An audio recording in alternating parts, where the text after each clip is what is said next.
222 is the Malagan display and mask. This is from New Ireland province in Papua New Guinea, which is a part of Melanesia in 20th century. And materials used are wood, pigment, fiber, and shell. And the College Board is giving us these two images. You have the mask on the right, and then you have the whole display, which is a ceremonial house, and then these sculptures, pole-like sculptures. All right, do you guys remember this one?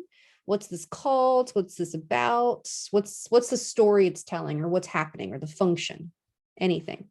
All right, so just review. This is from Egypt. This is Last Judgment of Hu-Nefer, and this is from the Book of the Dead.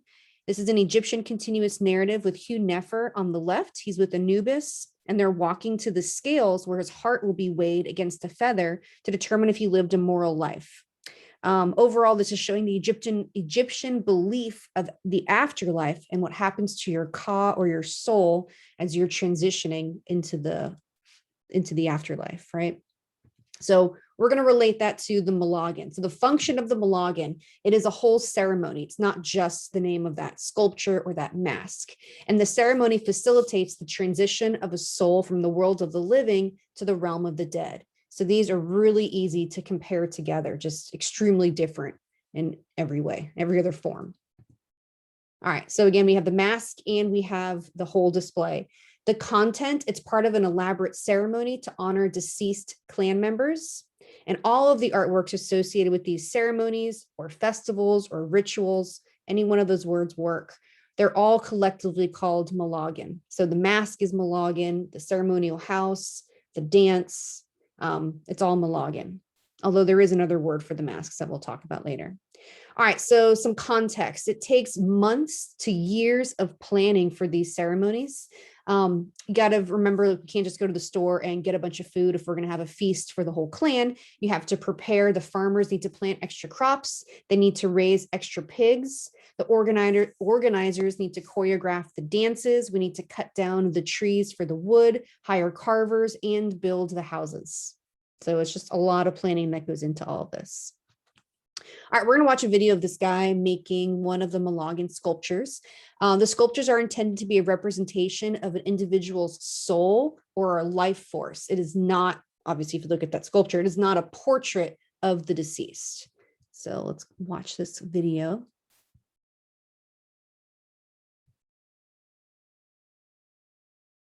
Maybe.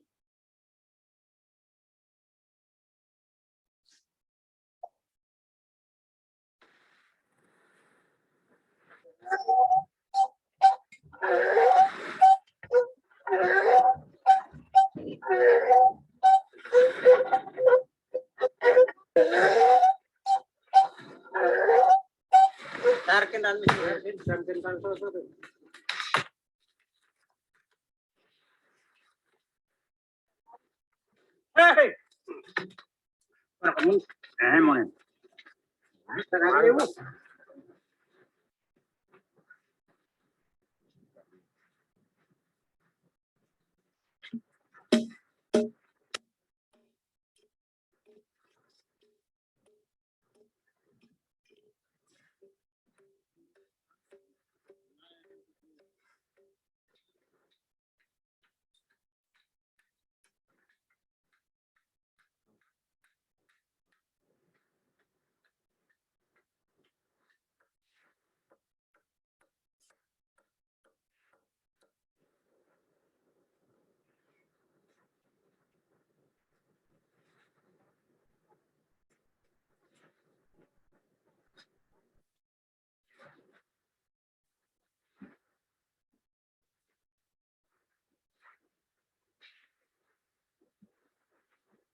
behind me.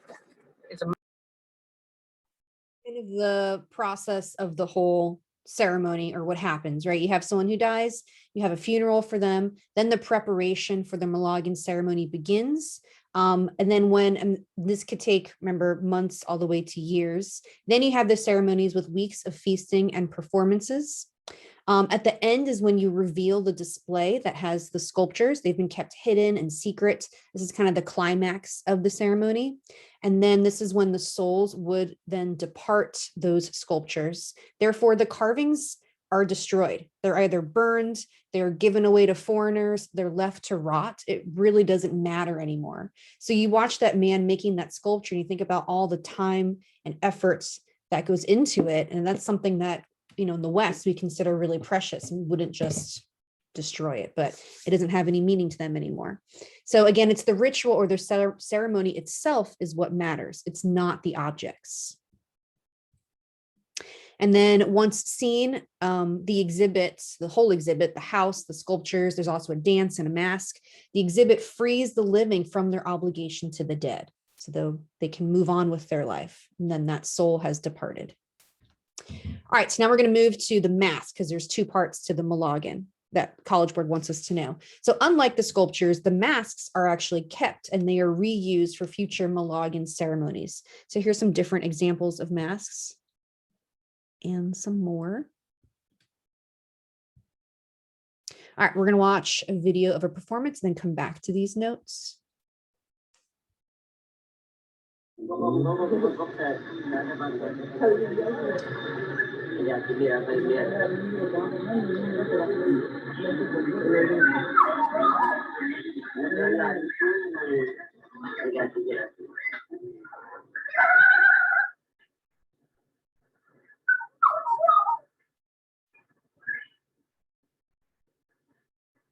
The events of the Malagan culminate in performances of elaborately choreographed and rehearsed dances. Identically dressed and wearing large Tatanua masks, these performers dance in unison. Their carefully rehearsed movements imitate those of birds, and the orderly structure of the dance suggests the harmony the Malagan achieves.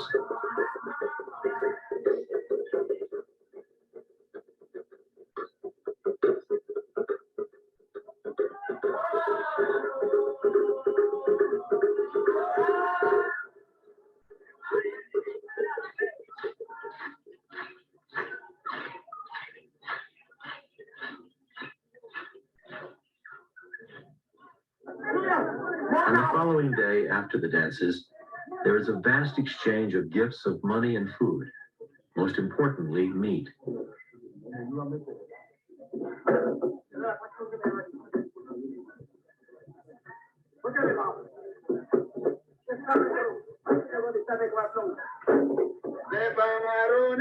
Here Anton delivers Book's final eulogy from atop the pile of pigs.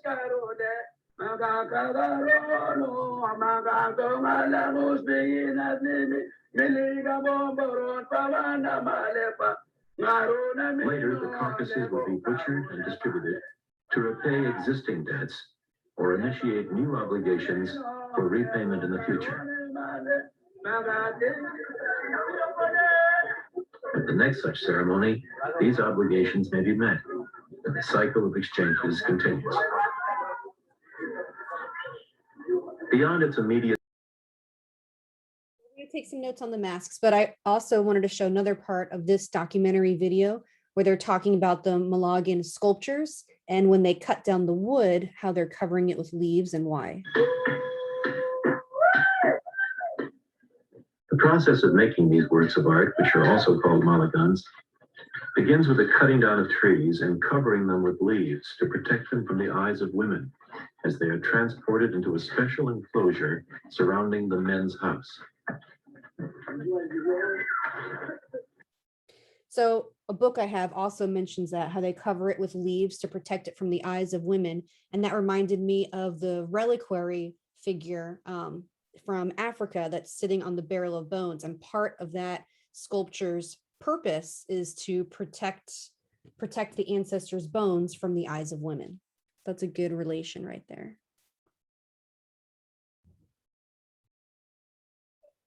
To write down about the masks, even though this is all part of the Malagan ceremony, and you can call it Malagan. There's another word if you want to write it down, you can, but you don't have to remember it. But the Tatanua masks, those accompany the dancers for a concluding performance during the ceremony. And then that word Tatanua just refers to the word for spirit or soul.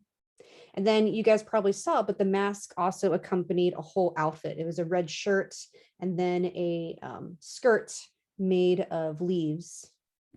Grass. All right, visual characteristics or the form of all of the masks. They all have an open mouth. This one looks like it has painted patterns on it, around it. I think they all have painted patterns on them. A very prominent, large, asymmetrical hair design. All these hair designs also have a bald side on the sides of the head that represents how a New Ireland man shaves his head to show his grief or just show grief. And then the dancers imitate the movement of birds, which I thought we can easily relate to other Pacific artworks, how birds are seen as spiritual messengers from the heavenly realm to earth. I love this picture. Okay, some more context. The ceremonies were paid for with pigs and shell money. You saw him standing on the pile of pigs. Multiple families would pool together their resources, either their pigs or their money, to then honor several deceased at once. So it wouldn't be just a ceremony for one person typically. And then it talked about gift giving. So that's this concept of reciprocity. It takes place at the end of the ceremony. That's this cultural exchange of gifts and food for the betterment of the community. Yeah, Malagan.